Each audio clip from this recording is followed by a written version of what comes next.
that we call planetary health, which means human health depends on the health of the nature and the health of our planet. This report teaches us that we need to rethink how we rebuild infrastructure. No project should move forward unless it accounts for climate resilience, public health, and protection of nature. We must stop working in silos. Everything is connected. Our hospitals, schools, transport systems, sewerage systems, electricity grids must all be climate ready and safe during disasters. We also cannot solve air pollution and climate change without reducing our use of fossil fuel. Pakistan must invest more in solar, wind, and green hydrogen. Nature also gives us powerful tools, whether it is planting mangroves along our coasts or creating green parks in our cities. These are smart, cost-effective, and fair solutions. The report tells us diseases are rising due to floods and poor water systems. Food insecurity is increasing because of changing rainfall patterns. Heat waves are causing higher infant mortality, and lead pollution from industries and batteries is harming our children's health and brain development.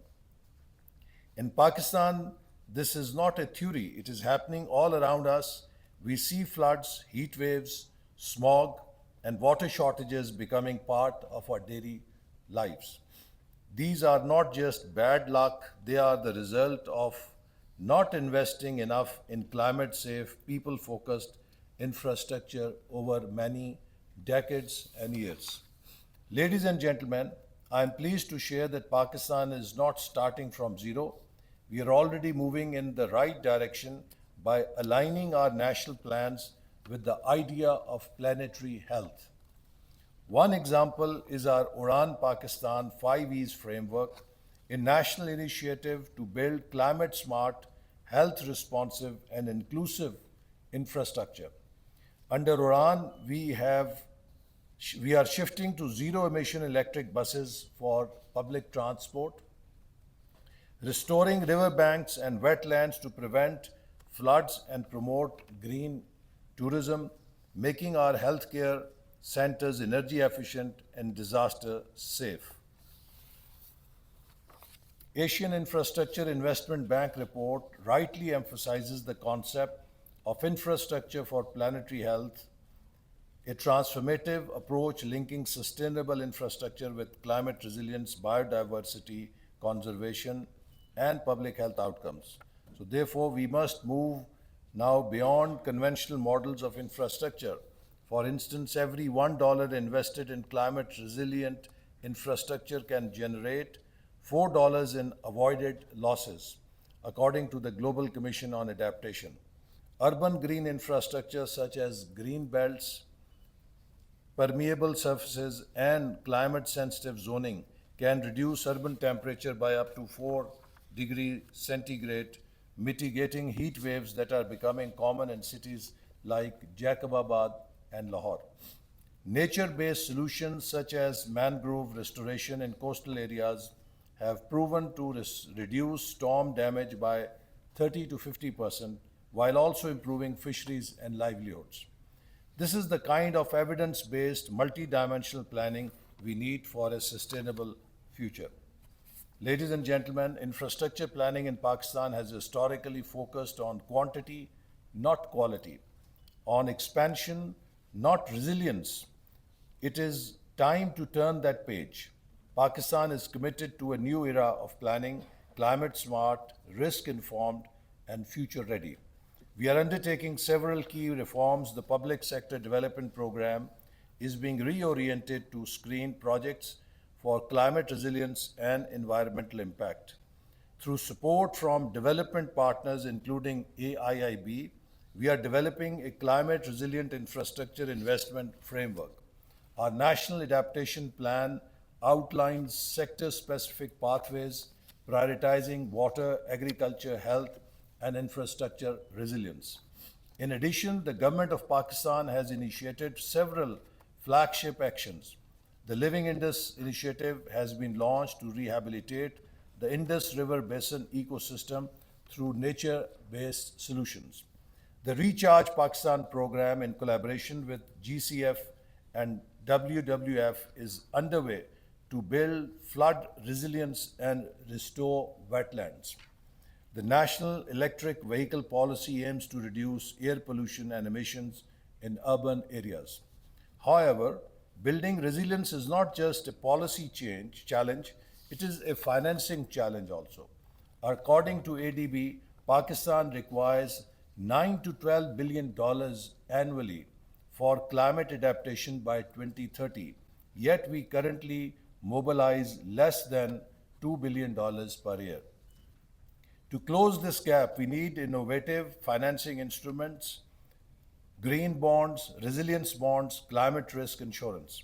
We must strengthen our climate finance readiness to access multilateral resources like the Green Climate Fund. We must incentivize the private sector to co-invest in sustainable infrastructure through tax incentives, public-private partnership frameworks, and regulatory stability. Our government is committed to unlocking these mechanisms through our 5Es framework and digital governance at the core. I must also recognize the role of our academic and research institutions. PIDE has done commendable work in examining the economic costs of climate-induced migration in southern Punjab and Sindh, the health burden of waterborne diseases post-floods, where cases of diarrhea, cholera, and skin infections tripled in affected areas, the critical role of decentralized governance in responding to climate disasters. These insights are vital for building evidence-based policy and community-driven resilience. The way forward is integrate climate resilience across infrastructure life cycles, from planning and designing to implementation and maintenance. Develop a national climate infrastructure database mapping vulnerabilities, lifespans, and adaptation needs. Invest in human capital. Engineers, architects, planners, and economists must be climate literate.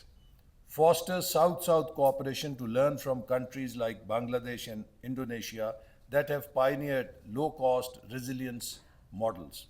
Establish a national resilient infrastructure fund jointly financed by public, private, and international partners. In conclusion, the task before us is immense, but so is the opportunity. Let us remember, infrastructure is more than steel and concrete. It is the nervous system of a nation. If we build it wisely, we create resilience, equity, and hope. If we neglect its climate dimensions, we risk losing hard-won development gains.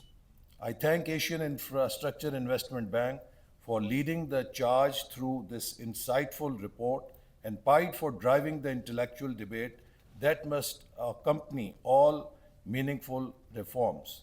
Together, let us commit to building infrastructure for the future, resilient, inclusive, and green. Thank you very much. So let me also, in the end, answer the questions that were raised and put to me. If I recall, the first question was about, not directly to me, but it was about the coal plants. Well, the issue of coal plants is that old coal plants that are being retired, most of them are on subcritical technology, and they were very heavy on their pollution. The coal plants, the younger coal plants that we have, we made sure that they are compliant with the environmental standards. And the technology has improved much from those early first generation coal power generation plants which were using subcritical technology. So now we have supercritical technology, which is environmentally much safer than the previous generation coal plants. And actually the technology in Japan they were using was ultra supercritical technology that almost has emissions close to as you have from the gas-based plants. So the technology, I think, is also an answer to many of these challenges. Second question was about generative agriculture. Yes, that is very critical for our future because most of our land has been degraded and the health of the soil has to be preserved if we want to maintain food security.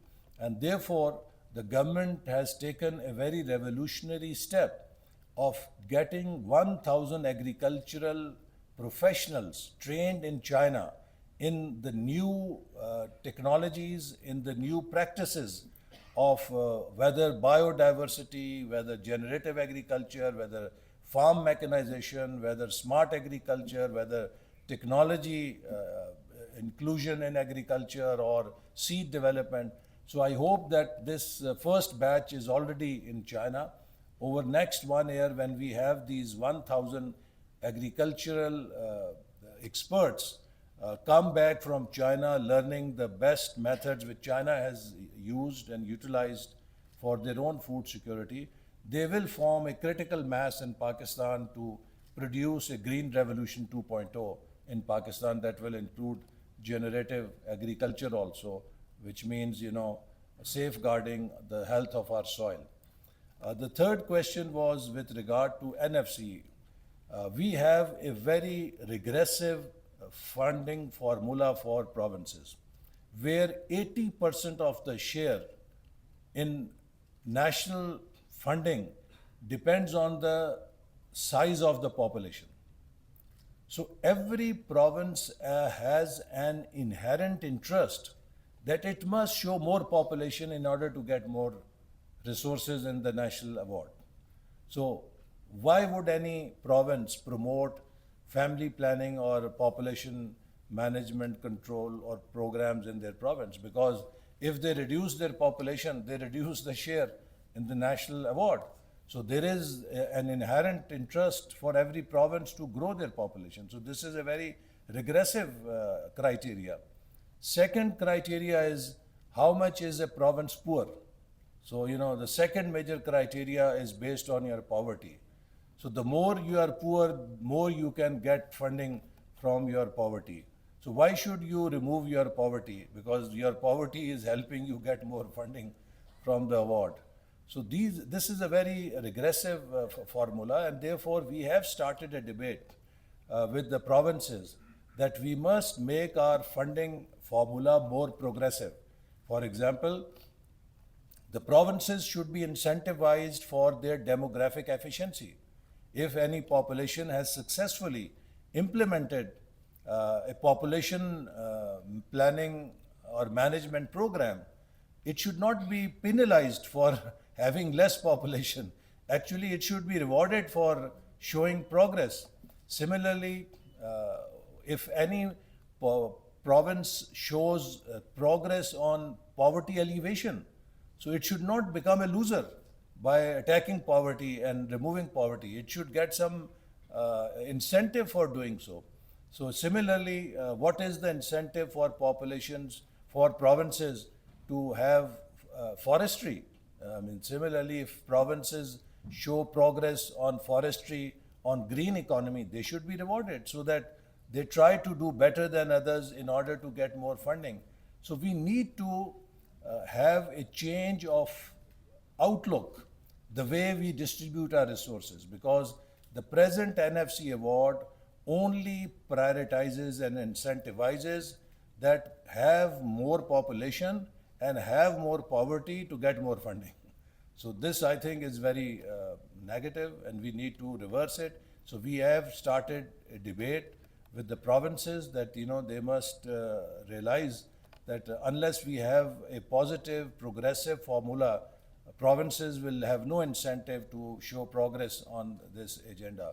So I hope that we can agree, because we have to have consensus to change the NFC award. But this is a very regressive formula which does not put any premium on progress and development. Rather, it is anti-development.